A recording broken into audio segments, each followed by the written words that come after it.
ഇതുമായി ബന്ധപ്പെട്ട കാര്യങ്ങൾ പരിശോധിച്ചാൽ കാണാൻ കഴിയുന്ന വസ്തുത ഇത് ഈ തോതിൽ രാജ്യത്ത് മറ്റെവിടെയും കാണാൻ കഴിയില്ല എന്നുള്ളതാണ്. നമ്മുടെ സംസ്ഥാനത്ത് മാത്രമാണ് ഇത്ര വിപുലമായ വിപണി ഇടപെടൽ നടക്കുന്നതും വിലക്കയറ്റം ഫലപ്രദമായി തടഞ്ഞു നിർത്താൻ കഴിയുന്നതും. അത് കൃത്യമായൊരു കാഴ്ചപ്പാടിൻ്റെ ഭാഗമായിട്ടാണ്. സാധാരണക്കാര്, പാവപ്പെട്ടവര്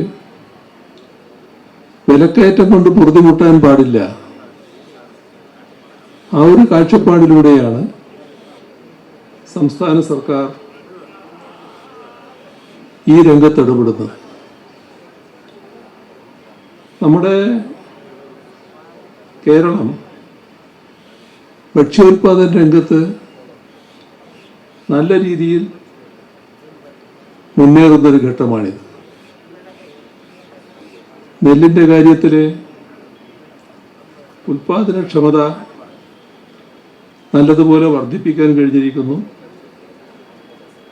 നാളികേരത്തിൻ്റെയും ഉൽപാദനക്ഷമത വർദ്ധിക്കുകയാണ്. കൃത്യമായി ടാർഗറ്റ് നിശ്ചയിച്ചുകൊണ്ട് ഇടപെടുന്ന രീതിയാണ് സംസ്ഥാനത്ത് നടക്കുന്നത്. കാർഷികോൽപ്പന്നങ്ങളെ മൂല്യവർദ്ധിത ഉൽപ്പന്നങ്ങളാക്കി മാറ്റുന്ന നടപടികളും സ്വീകരിക്കുക. ഉൽപാദനത്തിൽ വർധനവുണ്ടാകുന്നതുകൊണ്ട് മാത്രം വിലക്കയറ്റം പിടിച്ചു നിർത്താനാവില്ല. ജനങ്ങളുടെ വാങ്ങൽ ശേഷി കൂടി വർദ്ധിക്കേണ്ടതുണ്ട്. അതിനാണ് ഉത്സവ സീസണുകളിൽ കൃത്യമായി ഇതുപോലുള്ള ഫെയറുകൾ സംഘടിപ്പിച്ചുകൊണ്ട് ആളുകൾക്ക് കൂടുതൽ സാധനങ്ങൾ വാങ്ങാനുള്ള ശേഷി ഉണ്ടാക്കുന്നത്. ഈ വർഷത്തെ സപ്ലൈകോയുടെ ക്രിസ്മസ് ന്യൂ ഇയർ ഫെയറുകളാണ് ഇന്ന് തുടക്കമാകുന്നത്. അതുമായി ബന്ധപ്പെട്ട മറ്റു കാര്യങ്ങൾ സ്വാഗത പ്രസംഗത്തിൽ ശ്രീ നോഹു എടുത്തു പറഞ്ഞിട്ടുണ്ട്. ഞാനത് ആവർത്തിക്കുന്നില്ല. 13 അവശ്യ സാധനങ്ങൾ സബ്സിഡി നിരക്കിലും, ശബരി ഉൽപ്പന്നങ്ങൾ, ഫാസ്റ്റ് മൂവിങ് കൺസ്യൂമർ ഗുഡ്സ് ഇവയൊക്കെ 10 മുതൽ 20% വരെ വിലക്കുറവിലും ഇവിടെ ലഭിക്കും. അതോടൊപ്പം തന്നെ പ്രമുഖ കമ്പനികളുടെ ബ്രാൻഡഡ് ഉൽപ്പന്നങ്ങൾക്ക് ആകർഷകമായ ഓഫറുമുണ്ട്.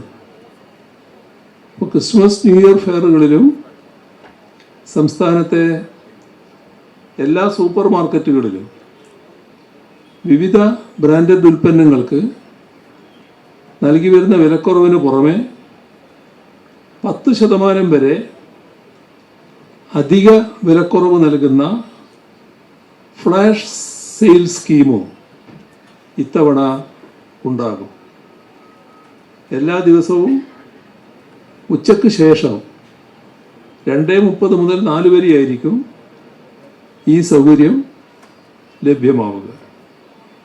ഇത് പൊതുജനങ്ങൾ നല്ല നിലക്ക് പ്രയോജനപ്പെടുത്തണം എന്ന് ഓർമ്മിപ്പിച്ചുകൊണ്ട് ഈ മേളയുടെ ഉദ്ഘാടനം സന്തോഷപൂർവ്വം നിർവഹിച്ചതായി അറിയിക്കുന്നു. എല്ലാവർക്കും ക്രിസ്മസ് പുതുവത്സര ആശംസകൾ നേരുകയും ചെയ്യുന്നു.